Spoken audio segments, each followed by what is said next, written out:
Hello students, मैं हूं संजय और मैं आप सभी का इस चैनल पर हार्दिक स्वागत करता हूं। तो आज हम करेंगे क्लास 10th की साइंस, जिसमें हमारा टॉपिक है second chapter acid, base and salt. तो चलिए स्टार्ट करते हैं। तो शुरू करते हैं हम एसिड और बेस के बेसिक इंट्रोडक्शन से। एसिड क्या होते हैं और बेस क्या होते हैं। हम डे टू डे लाइफ में बहुत प्रकार के फूड आइटम्स खाते हैं और हर एक का टेस्ट अलग अलग होता है। जैसे नींबू खट्टा है टेस्ट में, मिठाइयाँ मीठी है स्वीट, और कुछ चीज़ें ऐसी भी होती है जो कड़वी होती है। तो जिनका टेस्ट खट्टा होता है जैसे नींबू, तो उसके अंदर एसिड प्रेजेंट होता है। तो जो फर्स्ट पॉइंट हमारा एसिड का वो यही है, एसिड्स आर सोर इन टेस्ट, इनका टेस्ट खट्टा होता है। और बेस के बारे में अगर हम बात करें तो bases are bitter in taste, इनका स्वाद कड़वा होता है। बिटर मीन्स कड़वा। और सेकंड पॉइंट, जो एसिड होते हैं they change the colour of blue litmus to red, ये ब्लू लिटमस के कलर को रेड में चेंज कर देते हैं। और लिटमस के बारे में हम 8th क्लास तक स्टडी कर चुके हैं और फिर भी हम इसके बारे में आगे स्टडी जरूर करेंगे। एंड बेस के बारे में, they change the colour of red litmus to blue, ये रेड लिटमस को ब्लू में चेंज कर देंगे। एक दूसरे के अपोजिट है, इसलिए हम इन दोनों को इकट्ठा स्टडी कर रहे हैं ताकि इन दोनों को समझना यहाँ पर आसान हो और इनके जो डिफरेंसेस है वो बिल्कुल हम यहाँ हाईलाइट कर सकें। तो बिल्कुल इनके जो डिफरेंसेस है हम हाईलाइट कर भी पा रहे हैं। ये ब्लू को रेड में चेंज कर रहा है एसिड, और ये रेड को ब्लू में। Third point, most important point है इसका, और इसका यूज हम कई प्रकार की केमिकल रिएक्शंस में करेंगे। तो देखिए क्या है, एसिड प्रोड्यूसेस H+ आयन इन aqueous सॉल्यूशन। एसिड होते हैं वो H+ आयन प्रोड्यूस करेंगे, किसमें? aqueous सॉल्यूशन में। aqueous को हम बोलते हैं जलीय विलयन हिंदी में। जलीय मीन्स अगर एसिड को हम वाटर में डिसॉल्व कर देंगे तो वो उसका aqueous सॉल्यूशन प्रिपेयर हो जाएगा। सेम ऐसे ही बेस के केस में होता है। Base produces OH negative ion, hydroxide ion इसको बोलेंगे हम, इन aqueous सॉल्यूशन। aqueous सॉल्यूशन में OH नेगेटिव आयन प्रोड्यूस करेंगे ये। और ये पॉइंट मोस्ट इंपॉर्टेंट है, आप नोट कर लीजिएगा।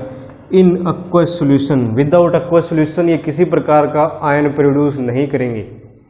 तो आयन की जो प्रोडक्शन होगी वो तभी होगी जब इनको वाटर में हम डिसॉल्व करेंगे। और अब इनके कुछ एग्जांपल्स, जो एसिड होते हैं इनको दो तरह से कैटेगराइज किया गया है, स्ट्रॉन्ग एसिड और वीक एसिड। स्ट्रॉन्ग एसिड वो होते हैं जो इजीली H+ आयन डोनेट कर देते हैं, इजीली H+ आयन प्रोड्यूस कर देंगे, जो उनको हम बोलेंगे स्ट्रॉन्ग एसिड। और इसके example HCl hydrochloric acid, H2SO4 ये हो गया sulphuric acid, HNO3 nitric acid. और उसके बाद में हम बात कर रहे हैं वीक एसिड्स के बारे में, तो उसके अंदर आ गया CH3COOH, ये हो गया इथेनोइक, ऑक्जेलिक एसिड और लैक्टिक एसिड। और वीक एसिड्स वो होते हैं जो इजीली H+ आयन डोनेट नहीं करते, H+ आयन इजीली प्रोड्यूस नहीं करेंगे, इनसे धक्के से प्रोड्यूस करवाने पड़ेंगे, तो ये वो होते हैं। और बेस की एग्जांपल ले लेते हैं हम, ये भी दो तरह से कैटेगराइज है, स्ट्रॉन्ग बेस और वीक बेस। स्ट्रॉन्ग के अंदर एग्जांपल आता है NaOH sodium hydroxide, KOH potassium hydroxide, and last one is calcium hydroxide. और वीक बेस आ जाते हैं NH4OH means ammonium hydroxide.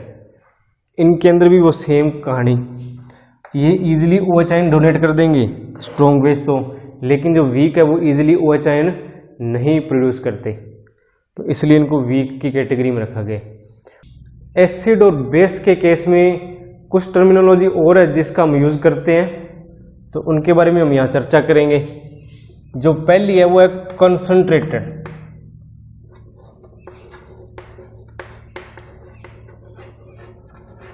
Meaning है इसका सांद्र। और दूसरा जिसकी बात करेंगे हम dilute.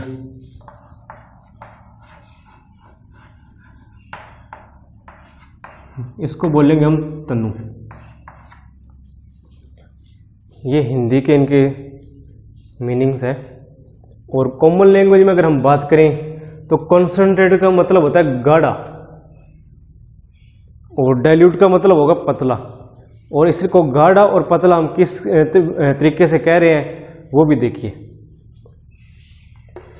By definition concentrated acid या कंसंट्रेटेड बेस वो होगा जिसके अंदर लेस वाटर होगा।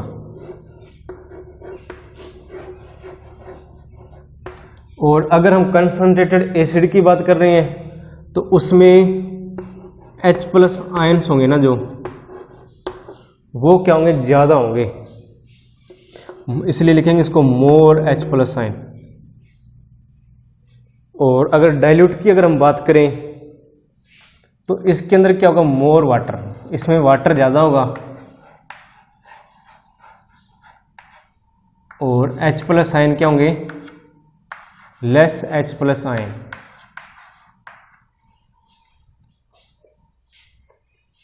इनसे आप थोड़ा थोड़ा आपको आइडिया हो गया होगा कि कंसंट्रेटेड क्या होता है और डाइल्यूट क्या होता है। किसी गिवन लिक्विड में अगर हम मान के चले हमारे पास एक बीकर है 100 ml का,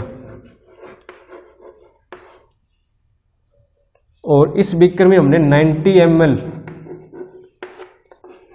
एसिड है और 10 ml वाटर है, ये इसके अंदर हमने पोर किया इस प्रकार। तो टोटल सॉल्यूशन हमारा प्रिपेयर हुआ 100 ml, जिसमें 90 एसिड और 10 वाटर। तो एसिड की क्वांटिटी ज़्यादा है, और एसिड की क्वांटिटी ज़्यादा है तो इसके लिए हम क्या कहेंगे, इसके अंदर मोर H+ आयंस होंगे, क्योंकि एसिड क्या करते हैं, H+ आयन प्रोड्यूस करते हैं। तो इसलिए इसमें H+ आयन की क्वांटिटी ज़्यादा है, वाटर क्या है, कम, तो इसलिए इसको बोलेंगे कंसंट्रेटेड। और डाइल्यूट के केस में क्या होगा, वाटर की क्वांटिटी ज़्यादा होगी। वही सेम 100 ml का बीकर, और इसके केस में हम ले रहे हैं वाटर, ले रहे हैं 90 ml,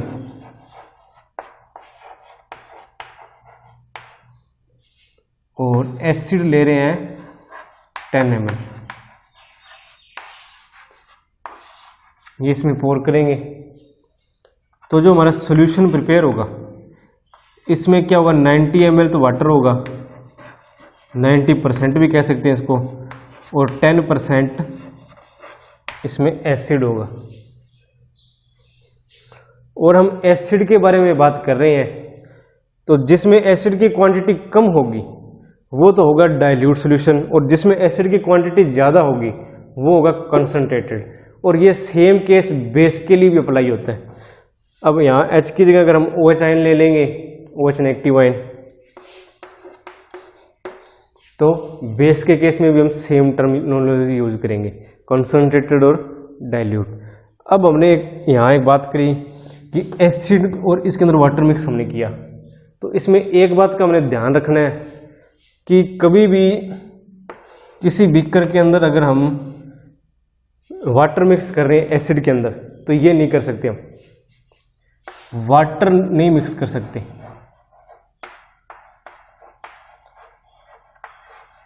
ये चीज हम यूज नहीं करेंगे। वाटर टू एसिड, एसिड है हमारे पास बीकर में और हम इसमें वाटर मिक्स कर रहे हैं, ये हम नहीं करेंगे। क्यों नहीं करेंगे, क्योंकि वाटर मिक्स करेंगे ना तो वो एक एक्सोथर्मिक रिएक्शन है, और एक्सोथर्मिक रिएक्शन हम फर्स्ट चैप्टर में पढ़ चुके हैं क्या होती है, जिसमें हीट रिलीज होती है।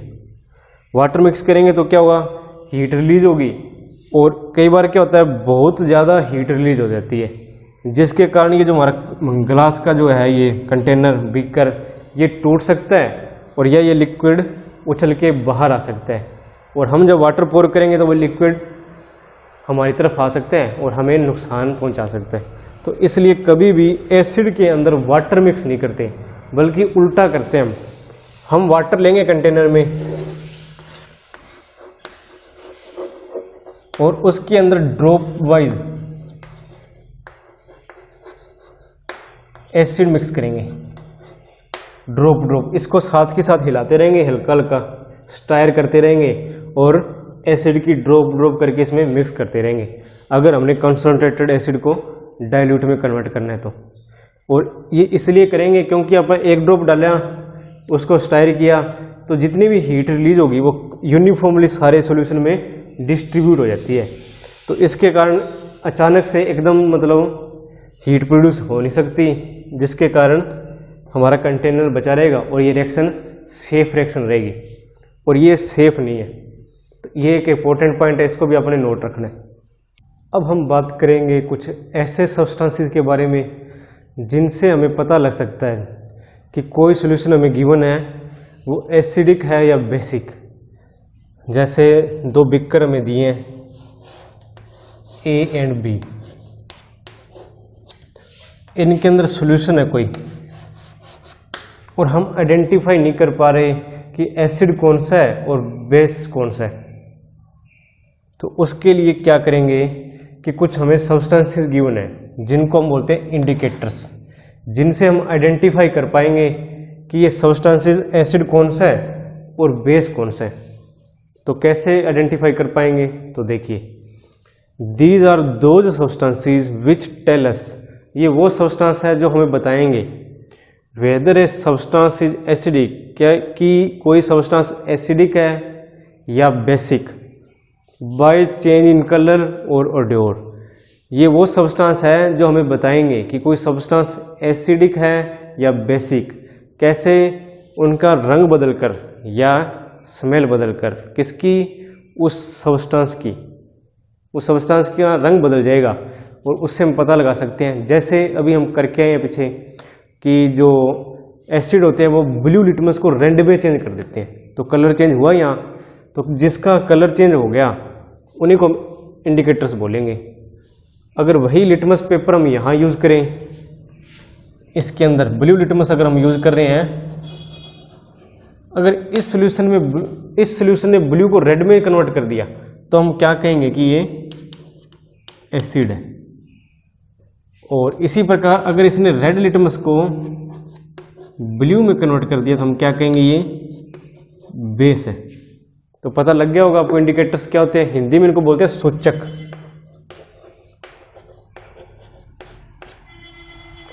तो 3 प्रकार के इंडिकेटर्स हम यूज करते हैं, 3 टाइप्स ऑफ इंडिकेटर्स। कौन कौन से, नेचुरल, सिंथेटिक और ऑल्फैक्टरी।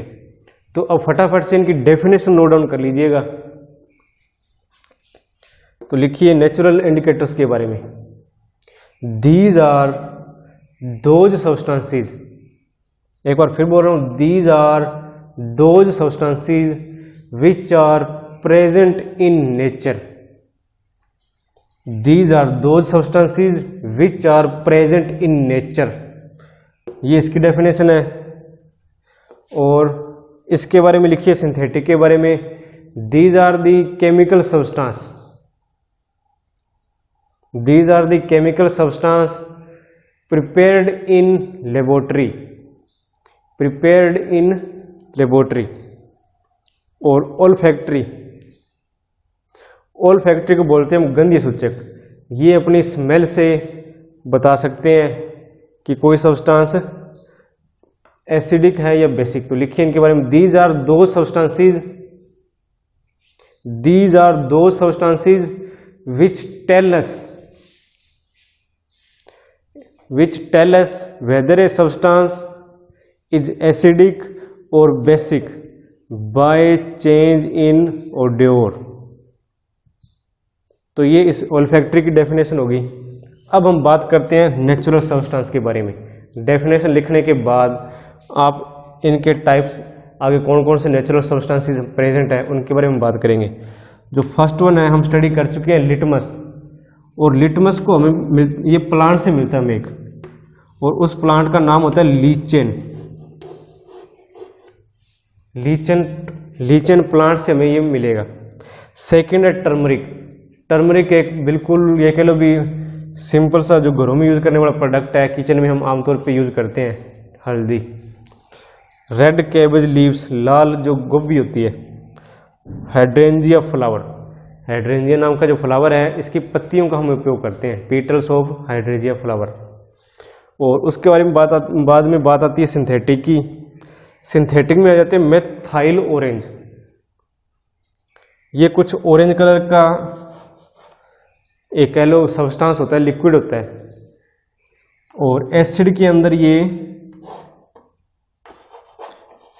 जब इसको एसिड के अंदर हम मिक्स करेंगे तो ये रेड कलर शो करेगा, और अगर हम इसको बेस में मिक्स करेंगे तो ये येलो कलर शो करेगा। इसी तरह फिनोल्फ्थलीन, ये एक बिल्कुल कह सकते हो ट्रांसपेरेंट लिक्विड है, और जब इसको एसिड में मिक्स करेंगे तो कलरलेस लिक्विड शो करेगा, ये कलरलेस होगा। और अगर इसको बेस में हम मिक्स कर रहे हैं, नोट कीजिएगा ये पॉइंट, तो बेस में इसका कलर हो जाता है पिंक, जिससे हम आइडेंटिफाई कर सकते हैं कि ये जो अगर कलर पिंक हो गया तो जो गिवन सॉल्यूशन है हमारे पास वो क्या है, बेस है।